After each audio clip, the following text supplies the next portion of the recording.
Jonathan Haggerty has to be one of the most exciting fighters on the planet. Never one to back down from a challenge, Haggerty shocked the world by becoming a two-sport world champion in one championship. Next month he fights Superlek, one of the most feared fighters in Muay Thai, and considered by many to be the current pound for pound #1.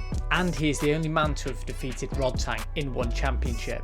These two have already faced off in the ring, and in this video we're going to break down what their fight could look like, and we'll end with a prediction. It's worth noting at the start that this fight is actually a rematch. They have fought before, but there's only so much we can take from it given how long ago it was. You can see here just how young Haggerty looks. But what's more surprising is how mature he was in his approach. He didn't look overawed by the occasion, and he showed the composure that's been a real staple of his game ever since. Superlek was aggressive from the start, and you can tell that he didn't really have the respect for Haggerty. One thing that is worth mentioning in their first fight is Superlek's spearing elbow that caused the cut that led the referee to step in and stop the fight. This is purely worth mentioning because I believe elbows, and particularly spearing elbows, are going to have a massive impact on the outcome of this fight. Superlek is devastating with these sharp elbows that spear through the guard of his opponent, and you saw just how effective they are when they put down Walter Goncalves, who is generally a very durable fighter. On the other hand, Superlek has shown that he can get caught by these elbows as well. In the first round of that epic fight between Rodtang and Superlek, we saw Rodtang timing Superlek coming in and catching him with that same elbow. If you look at this elbow, this is the one that caused that massive cut on Superlek's face. I actually forgot about this cut, and in my memory I thought Superlek had dyed his hair red and blonde for this fight. It was only after watching this again I remembered how big this cut was. If these guys weren't so tough, the referee must have thought about stepping in. So while Superlek is an expert at throwing these elbows, we've also seen him get caught by them. So Haggerty must think about this during this fight. Timing of these elbows could be the difference between winning and losing. One thing that really works in Haggerty's favour is how good he is at closing the distance. In the famous Laziri tomahawk elbow, which I'm sure you'll have seen thousands of times before, he does his trademark switch to southpaw, fake teep, and comes down with the elbow. We see Haggerty land combinations off this fake time and time again. He just needs to make sure that he's timing Superlek coming in, catches him off guard, or splits straight through his guard and lands these elbows. I really think they could be a big difference maker in this fight. And in a fight which I'm predicting the finer things will make a big difference, the shots that Haggerty and Superlek choose to throw are incredibly important, and shot selection is one thing we need to look at. Jonathan Haggerty's shot selection is considered by many people to be one of his greatest assets. When he's in flow and he's putting his combinations together, no fighter is more effective at putting their opponents down. And it will have to be at its very best in this fight. This is because whilst Haggerty may be good at putting his shots together, Superlek is the very best at making a fighter miss and then making them pay. So if Haggerty gets his shot selections wrong, he overreaches, he will be made to pay by a counter from Superlek. We're going to look at this fight a lot, but looking back at the fight between Rodtang and Superlek, Rodtang missed a huge left hook, and this elbow landed by Superlek would have stopped many opponents. Rodtang's iron chin saved him once again, but 99.9% of fighters wouldn't be so lucky. I cannot overstate how important accuracy is in this fight, as Superlek is so good at getting out the way and then coming back to punish his opponents. In Haggerty's shock upset over Nongo, before he dropped Nongo, he missed on a left hook, which put his body out of position. As you can see here, this is almost identical to the position we saw in Superlek against Rodtang. And whilst Nongo couldn't make the most of this miss, Superlek will, and Haggerty needs to avoid overreaching at all costs. Of course it's a fight, not every shot's going to land, but he needs to make sure that he retains his shape and doesn't get caught off balance. We briefly mentioned about Haggerty's ability to close distance, and as you can probably imagine, Superlek is pretty good at that as well. And whilst we've already looked at the piercing elbows and the shot selection, we need to look at how both fighters are going to get in and get back out again.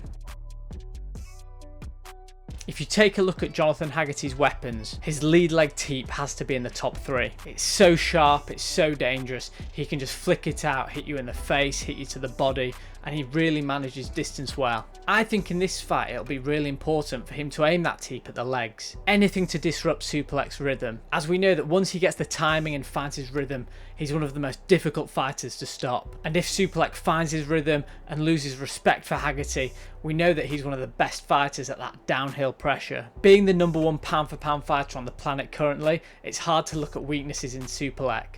but he does have one loss in one championship, and that was in kickboxing. Whilst this loss was heavily disputed, the reason in which most people think he lost that fight is due to distance management. His opponent was a more traditional kickboxer in the same way that Superlek is more traditionally Muay Thai, and he was able to use typical kickboxing in and out of range to stop Superlek getting into his rhythm. Whilst the referees in Muay Thai are more interested in pushing action, and Haggerty might not quite have the luxury of being able to move in and out and moving around the ring without the referees insisting that they both meet in the middle. I think Haggerty can ride that fine line between being evasive and not running away to the extent that the referees punish him. As I mentioned earlier, I think Haggerty's fake teep is going to lead to his best success in this fight. If you just look at the range of combinations, this being one example of what Haggerty can do once a fighter bites on this fake. And Superlek is someone who does reach down and try and catch kicks, so who knows, we could see an opening here. So Haggerty has a lot of weapons in his arsenal when it comes to distance management. However, as you can probably imagine, Superlek does too. I spoke about the ability of him making his opponents miss and then making them pay, and distance management comes into that. He's so elusive, he's just so good at getting just far enough away to make his opponents miss their shot, but being close enough in so that he can quickly come back with a counter of his own. And his use of reach is excellent. You could see in the second round of the fight between Superlek and Rodtang, when the tide started to turn in Superlek's favour, he was using his reach to clinch up, making the fight scrappy and stopping Rodtang from building upon his confidence that he gained in the first round. That leads me nicely into the next part that I want to discuss. Who would it benefit to make this fight a war?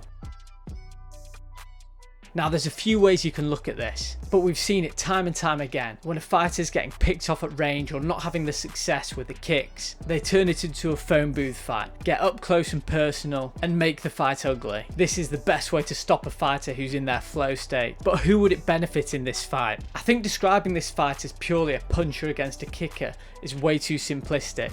However, there's no doubt that Superlek has one of the best right kicks on the planet. Turning this fight into a war, where the gap between Haggerty and Superlek is reduced, would minimise the effectiveness of Superlek's right kick. That being said, it would also stop Haggerty's teep being as effective. But look at Haggerty's fight against Lobo. In this fight he was hurt, and you could tell that Lobo thought that he was about to get him out of there, but Haggerty turned it into a war. He stayed on Lobo and eventually he stopped him. And he showed the same killer instinct in the Nongo fight. Once he had Nongo rocked, he was all over him, he swarmed him and he got him out of there in the first round. People forget just how much of an upset that fight was. Haggerty had lost his belt to Rodtang, he moved up a weight class, and he won the Muay Thai belt at a higher weight and the kickboxing belt. But anyway, without fanboying too much, Superlek's pretty good at making it dirty as well. As I mentioned, the Rodtang fight. Rodtang was brimming with confidence at the end of that first round. He'd caused a massive cut on Superlek's face and Superlek knew that he had to make an adjustment. This is where we saw the effectiveness of the clinch.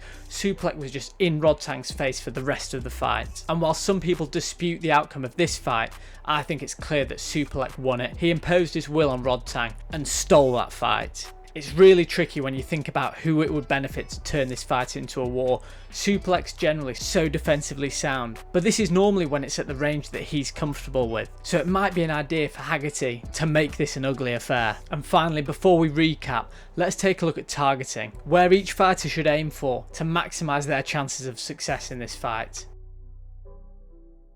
Attacking the body of Haggerty might seem like the obvious plan. Haggerty's got one of the best chins I've seen in 4-ounce gloves, but we have seen him hurt to the body on a few occasions. In the fight we just spoke about against Lobo, Lobo had him hurt with shots to the body, and we saw Rodtang hurt him in their second fight. That being said, I wouldn't say it's so much of a vulnerability, as it just so happens these were particularly good shots that he got caught with. At the same time, Superlek doesn't tend to target the body with punches, so I don't know if he will go for this game plan, but he certainly will target it with his kicks. Superlek's right kick can just keep coming, and eventually wear an opponent down. I'm sure Haggerty will be really conscious of this and make sure he doesn't get caught by it too often too early. I think we know what we're going to get with Haggerty. He will use his immense power and speed of strikes to headhunt Superlek. Superlek's only been stopped once in his career, and that was due to a cut. So stopping Superlek would even overshadow the achievement against Nongo. But we'll come to predictions in a second. I think Haggerty should target Superlek up and down his body, working on teeping his legs, then unloading the combinations to his head, and even timing the right kicks of Superlek to turn this into a messy fight. Either way, both fighters are so high level,